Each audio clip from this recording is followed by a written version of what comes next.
Hello, everyone. Welcome back to another episode of In the Gallery with Laura Ali. I'm your host, Laura Ali, and today we're going to quickly talk about the Anna Walshe and Brian Walshe trial. Um, Anna Walshe was a employee at Tishman Fire. She went missing. Well, she never reported to work, I think on January 3rd or 4th, and her work reported her missing. Her husband did not report her missing. So currently his trial's underway and he has admitted to disposing of the body. He pled guilty to improperly disposing of the body and misleading police during the investigation, but has pled not guilty to murder. And it's like, what how can you say that you didn't murder her if you disposed of her body and you misled investigators and we see you disposing of her body? So his defense, what is his defense? Let's see. Okay, so let's get into this story. So Brian Walsh murder trial. So keep in mind, Anna Walsh did have an affair, okay, and her actual affair partner speaks at the trial. Um, Truthfully, I hate to say it, I don't blame her for having an affair, and that's not something I would truly typically say because I do think that you should honor your vows of marriage. But he was just so scummy. Brian Walsh is just so scummy. I wouldn't touch him with a 10-foot pole. And there's been reports of like when they were dating and how controlling he was and like just obsessive. I don't know what Anna saw in him because she was smart and successful and he was a complete loser. A scam artist, like genuine scam artist, like an art scam artist and loser. He like stole all this money from his father as well. Like he's just a true and true loser. I can't classify him in any other way. So let's just get into this. As a Massachusetts father of three stands trial for the alleged for excuse me.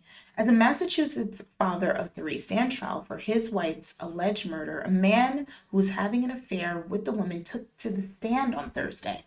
Brian Walsh is accused of murdering, then dismembering his wife, 39-year-old Anna Walsh, on New Year's Day in 2023. He pled he pleaded guilty last month ahead of the trial to misleading police and unlawfully conveying a body. What is conveying a body? Maybe like it's similar to disposal. Although he denies that he killed his wife, he's pled not guilty to murder. Anna Walsh's body has not been found. They have searched dumpsters, not just dumpsters, sorry, what do you call it? Like dump sites, like where you go like to drop your trash, like massive landfills. They've searched and searched and searched for her, but part of the problem is I think by the time they realized that she may have been disposed of in that way, like some of this garbage is incinerated. Like it's horrible to think about that he just chopped her up and just threw her away in multiple like places. It reminds me of also, I don't know why Trichonis is coming to my mind. Maybe because she was convicted of Fortis, the wife, Duelis. Oh goodness, oh goodness, it's gonna bother me. I need to know her name. Hold on one second. Um, I can picture her face too. Jennifer Duelis. Okay. May she rest in peace. Just do a quick Jennifer Duelis. This is who I was thinking about.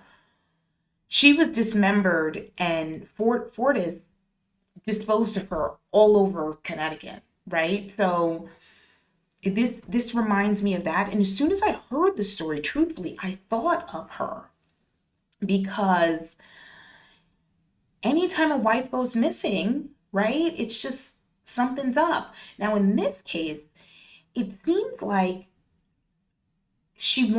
I think she wanted to divorce him. That's my opinion on it. I think, let's see if the affair partner mentions it to her.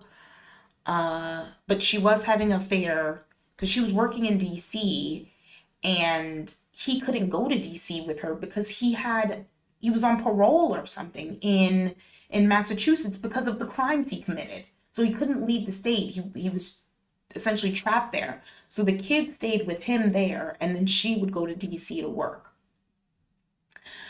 So basically, Fastow, that's the guy that she was having the affair with, said he was separated from his wife when he and Anna started an affair. After she moved to DC for a job, we quickly became close friends, then confidants. Before long, started an intimate relationship. We would share conversations about our lives, where we were going through, personal troubles, those sorts of things. Fastow said Anna Walshe was despondent about being away from her children so much that the children were in Massachusetts with their father because of his home confinement, and was predicated on him being the primary caregiver. He also didn't work. I think that's also something to mention. He didn't work. He was a complete, utter loser. Initially, she felt that it was something necessary for her to get through, but as time came on, it became a significant issue for her and deeply upset her. Anna felt deeply disappointed that she wasn't in a position to be the mother the children deserved. So it was difficult for her. He's just describing, it was difficult for her to kind of play this dual role of like businesswoman, but also like mom, and then being so far away from her kids. I can imagine that was very difficult because she probably wanted to be there with her kids, but being that the father was stuck there, it's like this is what happened. So he testified that the federal fraud case was a big stressor in Anna Walshe's marriage. Yes, and it felt like it was holding up her life. He said that she and her husband had heated arguments over credit card charges, and that's another thing. He didn't care. He just would spend, and she made the money. He did nothing to contribute, only added more stress, and then he murdered her because of it, because she said she didn't want it anymore. That's my opinion. He said their relationship was kept hidden from Anna Walshe's husband, but it was serious, and they were planning to take trips abroad together. Anna felt it was really important that when Brian was to find out about their relationship, that he would hear it from her. She expressed great concern that she felt it would be a strike against her integrity if he found out a different way. Fair. He said they spent Christmas Eve together in 2022, and that she went up to Massachusetts the following day. He said she and Brian Walshe had an argument about her not being with the family on Christmas Eve. Fair. There were some points of contention. Fair. He said they were supposed to have dinner together to discuss their future together on January 4th, after they were supposed to return to DC after visiting the children over the holiday, but they never had that dinner because he never heard from her after receiving a text message from her on New Year's Eve wishing him a happy new year. Anna Walshe's employer reported her missing on January 4th.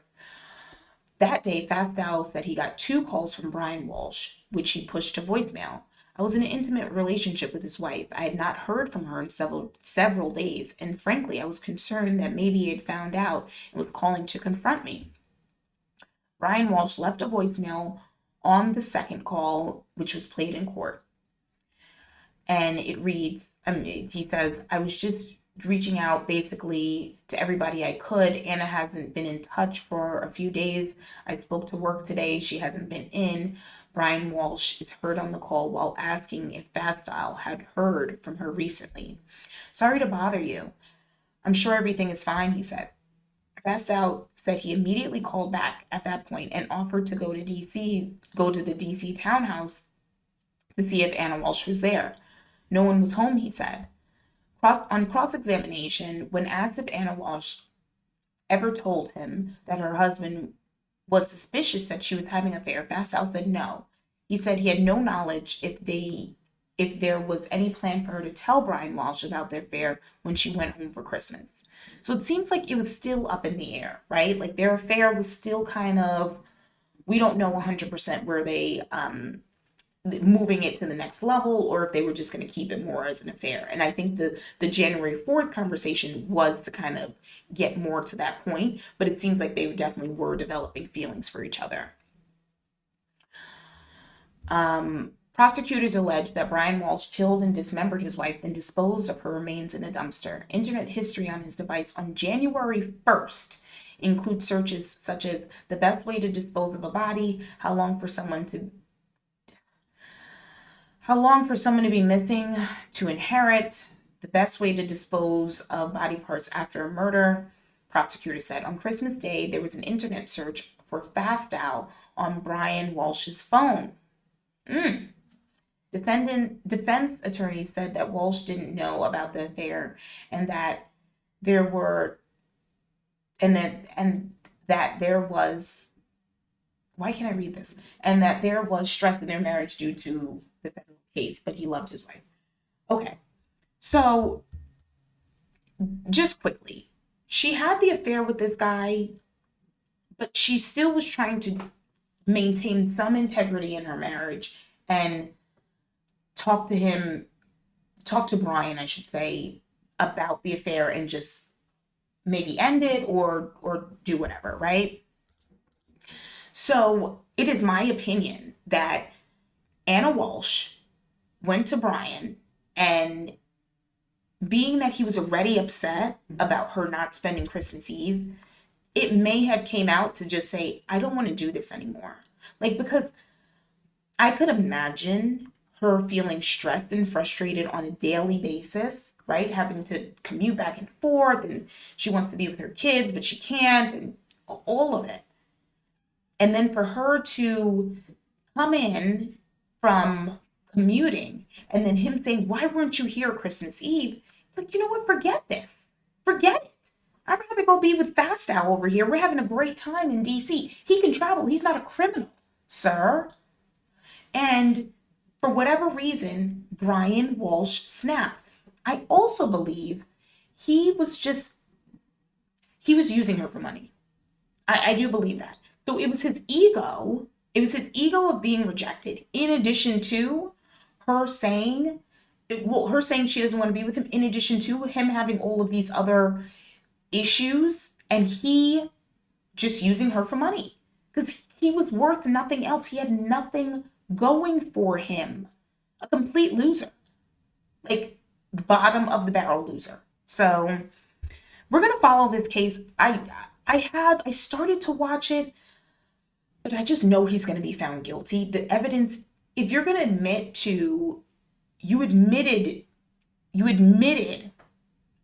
to dismembering her, to disposing of her, to misleading investigators, you're gonna get found guilty. It's like, why even go through the trial?